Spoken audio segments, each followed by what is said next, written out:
Hello everyone, I am Shilpa Bansal and welcome back in my YouTube channel. तो आज हम class 12th का chapter number 1 the end of bipolarity chapter के very important या most important questions करने जा रहे हैं, जो आपने अकॉर्डिंग टू 4 मार्क्स करने हैं अपने एग्ज़ाम के लिए। हम सबको पता है कि अभी एग्ज़ाम का जो टाइम है वो ज़्यादा नहीं रहा है। ओके, तो इस बहुत कम टाइम में किस तरीके से हम अपने जो सब्जेक्ट है उसकी प्रिपरेशन कर सकते हैं, तो आज हम इस वीडियो में जानेंगे।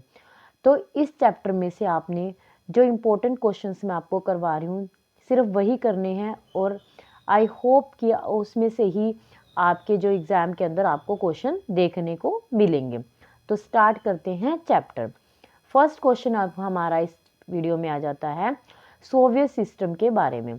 हमें पता है कि द एंड ऑफ बाइपोलैरिटी जो चैप्टर है उसमें हम सोवियत इकोनॉमी के बारे में पढ़ते हैं, सोवियत सिस्टम के बारे में पढ़ते हैं, यूएसएसआर के बारे में पढ़ते हैं।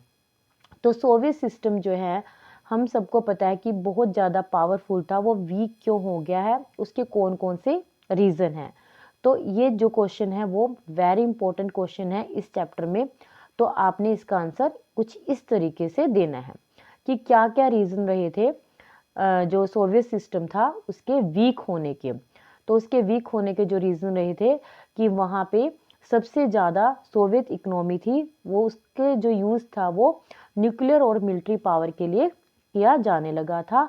और दूसरी बात थी कि जो सोवियत सिस्टम के अंदर जो एडमिनिस्ट्रेटिव था वो बहुत ज़्यादा ब्यूरोक्रेटिक हो गया था, और वहाँ पे एक ही पार्टी थी, कम्युनिस्ट पार्टी, उसकी बहुत ज़्यादा मोनोपोली थी।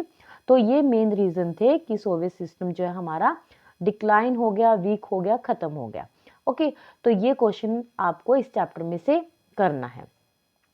इसके नेक्स्ट हमारे पॉलिटिकल फेलर हो जाते हैं कि क्यों, किस वजह से पॉलिटिकली फेल हुआ सोवियत सिस्टम।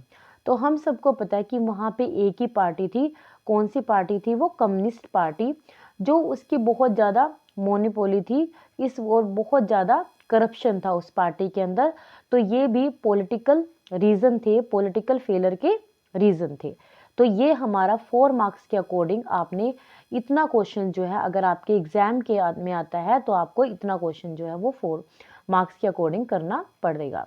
ओके, उसके बाद आ जाता है नेक्स्ट और very and most important question, shock therapy. Shock therapy क्या थी? हम सबको पता है कि जिस तरीके से डिसइंटीग्रेशन हुआ यूएसएसआर का और कम्युनिस्ट पार्टी का जो है क्लैप्स हो गई थी 1991 में। तो इस वजह से शॉक थेरेपी लगाई गई थी, क्योंकि इसमें जो सोशलिस्ट सिस्टम था वो डेमोक्रेटिक कैपिटलिस्ट में चेंज हो गया था। ओके, तो जो शॉक थेरेपी हमारा मोस्ट इम्पोर्टेंट क्वेश्चन बनता है इस चैप्टर में। ओके, तो इसके 2 effect of shock therapy, shock therapy के कौन कौन से इफेक्ट पड़े? जो वैल्यू थी रशियन करेंसी की वो क्या हो गई थी? डिक्लाइन हो गई थी। इट मीन्स कि वो बहुत ज़्यादा ख़त्म हो गई थी। और दूसरा है कि रशिया की जो 90% जो स्टेट कंट्रोल इंडस्ट्री थी वो क्लैप्स हो गई थी। तो ये 2 इफेक्ट पड़ते हैं हमारे शॉक थेरेपी के। ओके, तो चैप्टर 1 के अंदर ये हमारे 2 क्वेश्चन जो है वेरी वेरी इंपॉर्टेंट जो मैंने अभी आपको करवाए हैं, और आपको 100% श्योरिटी देती हूँ कि इस चैप्टर में से इससे ज़्यादा आपको क्वेश्चन नहीं पूछे जाएंगे। ओके, तो आपने किस तरीके से 1 महीने के अंदर हमने एग्ज़ाम की प्रिपरेशन करनी है वो आप मेरे चैनल पे पढ़ोगे। थर्ड क्वेश्चन हो जाता है नेक्स्ट, इसमें इंपॉर्टेंट क्वेश्चंस बन जाता है gulf war of 1990। Gulf war 1990 क्या था? It was a dreadful event of the world. ये एक बहुत ही ड्रेडफुल इवेंट था वर्ल्ड का, क्योंकि हम सबको पता है इसके ऊपर यूएसए ने इराक के ऊपर एक अटैक किया था विथ 34 कंट्रीज़ के साथ। इसका मेन कारण क्या था? क्योंकि इराक ने कुवैत को इन्वेड कर लिया था 22 अगस्त 1990 को। ओके, और उसको अपनी 9th प्रोविजंस बना दिया था इराक का। The first cause of the trouble was the Kuwait and the extracting oil in assess of the quota.